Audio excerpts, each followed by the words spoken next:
निवडणूक आयोगाने अजित पवार यांना राष्ट्रवादीचं चिन्ह आणि नाव दिल्यानंतर आता अजित पवार राष्ट्रवादीचा जो गट आहे तो महाराष्ट्रातील सगळे राष्ट्रवादीचे कार्यालय घेतो का असा प्रश्न उपस्थित होऊ लागलेला आहे। कारण आपण जर काल बघितलं तर पुण्यातील एनसीपीचं जे कार्यालय आहे त्या ठिकाणी दोन्ही गटांमध्ये म्हणजे शरद पवार गट असेल अजित पवार गट असेल यांच्या कार्यकर्त्यांमध्ये काहीसा गोंधळ जो आहे तो त्या ठिकाणी निर्माण झाला होता आणि त्याच पार्श्वभूमीवर आज सकाळपासूनच एनसीपीच्या कार्यालयाच्या बाहेर आपण जर बघितलं तर पोलीस बंदोबस्त जो आहे तो तैनात करण्यात आलेला आहे। पुणे शहर कार्यालय हे मध्यवर्ती कार्यालय एनसीपीचा असल्यामुळे या ठिकाणी काहीसा गोंधळ जो आहे तो काल या ठिकाणी आपल्याला पाहायला मिळाला होता।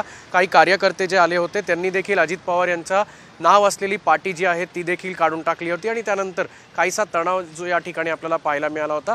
विशेष म्हणजे आता जी माहिती समोर येते की हे कार्यालय जे आहे ते शरद पवार गट म्हणजेच शहराध्यक्ष प्रशांत जगताप यांच्या नावावर असल्यामुळे अजित पवार या वास्तूवर कसा दावा करतात हे पाहणं महत्त्वाचं ठरणार आहे। पण त्यापूर्वी या वास्तूचं जेव्हा रजिस्ट्रेशन झालं होतं तेव्हा शहराध्यक्ष प्रशांत जगताप यांनी त्यांचं पॅन कार्ड जे आहे ते नोंदणीकृत ऑफिसमध्ये दिल्यामुळे ही वास्तू जी आहे ती प्रशांत जगताप यांच्या नावावर असल्याचा दावा जो आहे तो शरद पवार गटाकडनं करण्यात येतोय। त्यामुळे आता अजित पवार गट या वास्तूसाठी कोर्टात जाणार का, याचिका दाखल करणार का हे पाहणं महत्त्वाचं ठरणार आहे।